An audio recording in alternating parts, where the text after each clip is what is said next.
It's Christmas once again, and as usual, I do my lovely tree on this bit, showing you how it looks.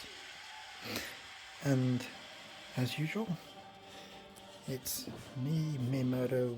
No, it's not Miyamoto anymore, is it? It's been like how many years? It's Super Kanata here, and I'm recording on my new Google Pixel 7 Pro phone. So yeah, I want to see how videos look on this. That's what I'm going to try and do on this. And as usual, Merry Christmas, Happy New Year. This is Christmas time, part 1, 2022.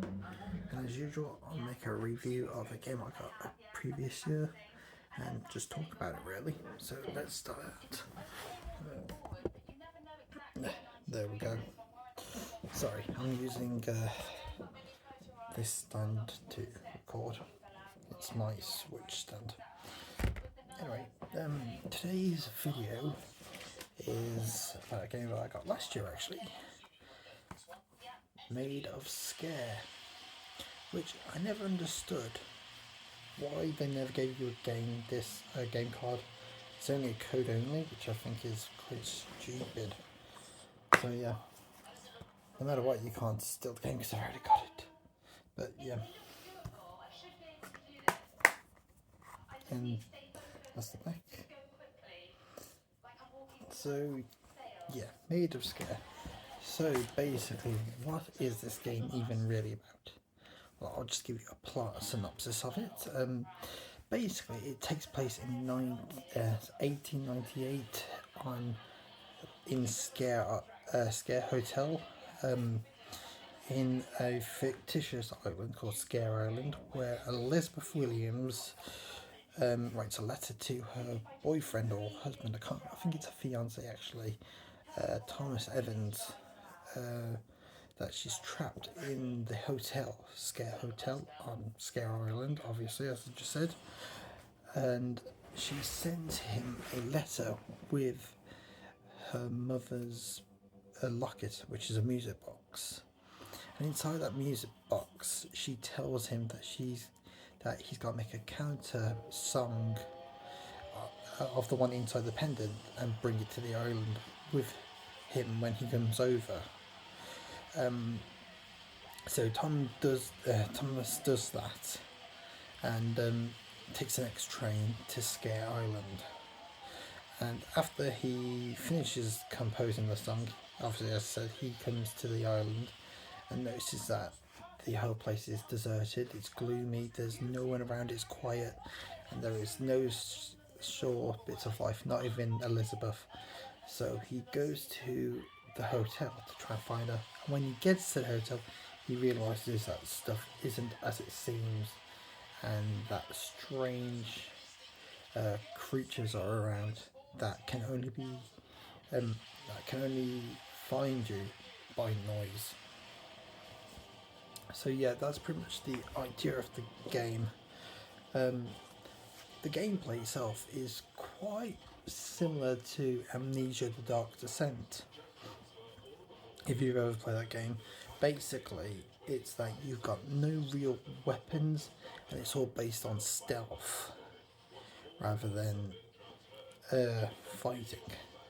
I mean, you do get a weapon later in the game, but it's not really a weapon of sorts. It's more of a way to get out of a sticky situation.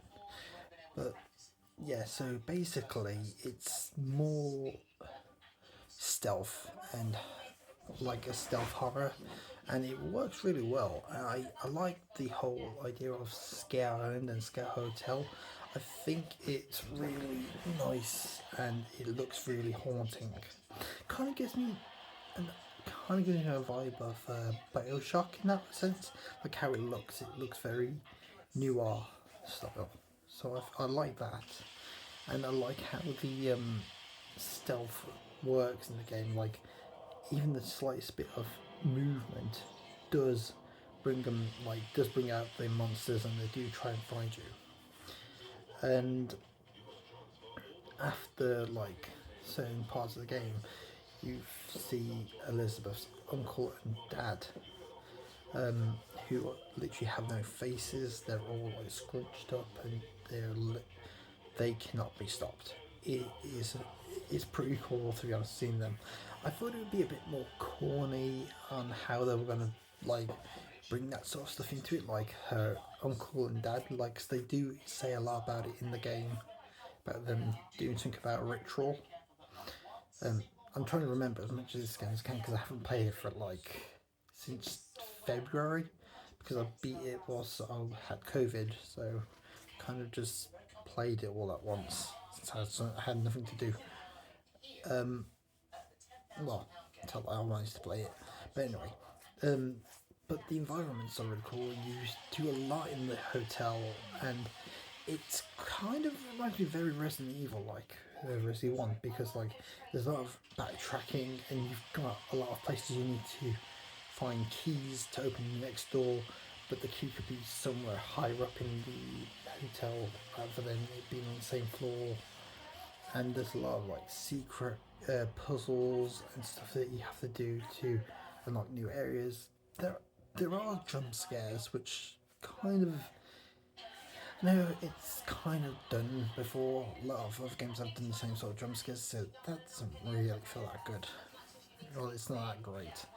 I did know sometimes though there was problems with the stealth. Like sometimes the monsters wouldn't even hear you when they were doing the stealth when you were like running from them instead of like because they say you gotta sneak to make sure they don't know you, which I did do. But then sometimes I just want to run past certain bits because well, okay, I remember doing this bit in the garden. There was a bit where I had to go past like these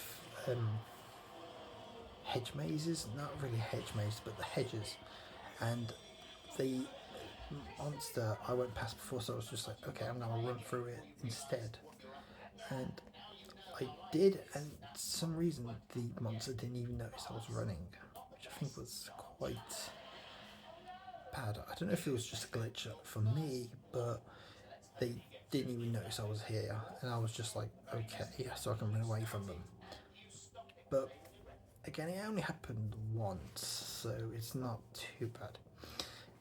And how they try to do the story so good is kind of again reminds me of Bioshock. They got like these phonographs and gramophones that play like audio recordings of people talking about like what's going on and what has happened to this place. So again, that reminds me of Bioshock, and I do like that way of telling the story. And there was also they was kind of do another thing like in Resident Evil and other games like Evil Within, where they have like safe rooms and you know when they're coming because they're these green, like really not fluorescent, but quite bright green doors that you know are the safe room doors. So when you go in there, monsters don't even come in; they just kind of go away from it. So you can kind of hide, duck back in, duck back out if needed be. But yeah, and that bit. And also, they, as I said about the weapon, they give you this like sort of orb that kind of vibrates sound, and with the sound, it stuns the enemies for a while. I mean, you get limited ammo for it, and it's really, yeah, it's useful to get away from tricky situations, but not really that helpful in the long run. But it does help. But again, it's only there for one. I said it's only there for like one bit, and that's just get out of this situation.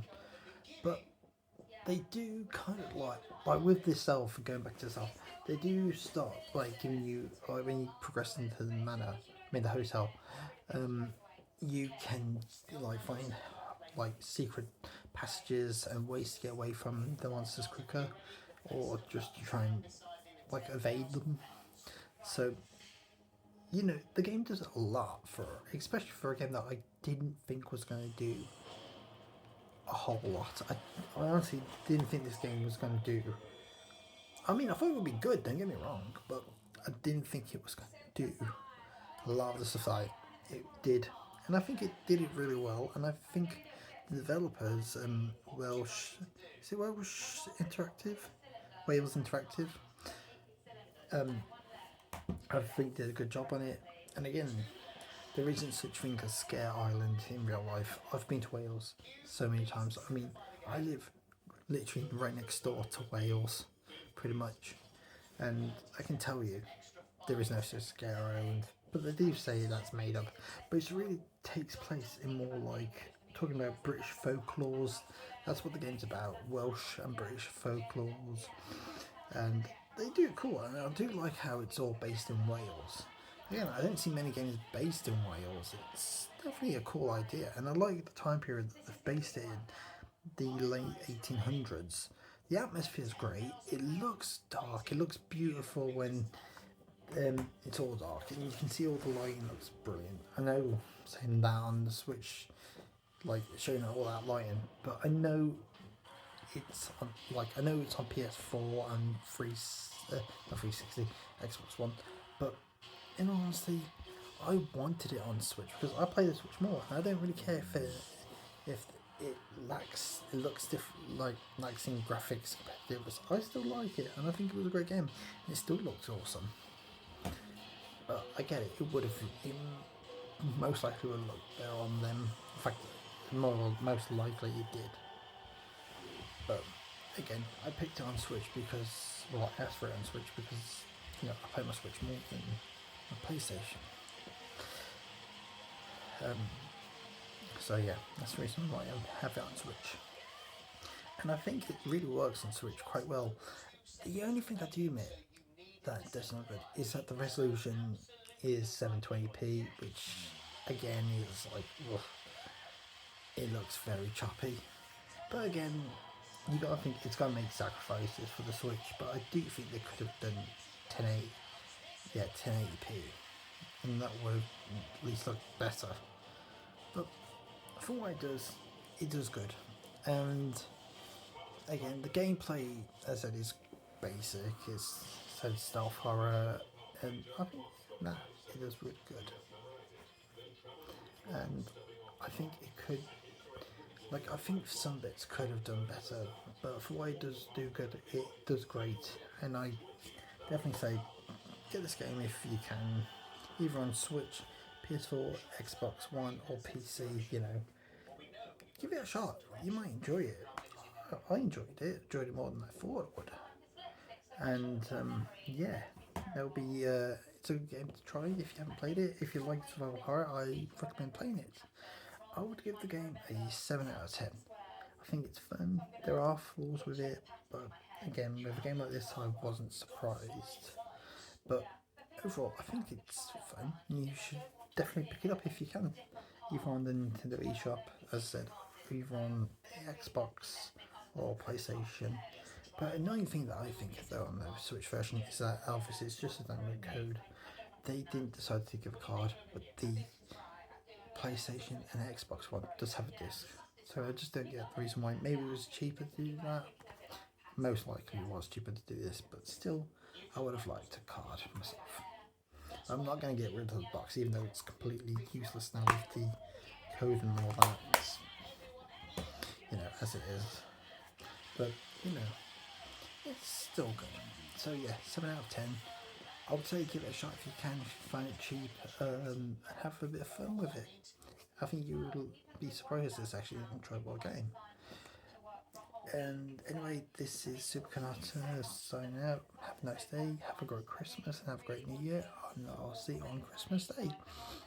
See you later, guys. Take care.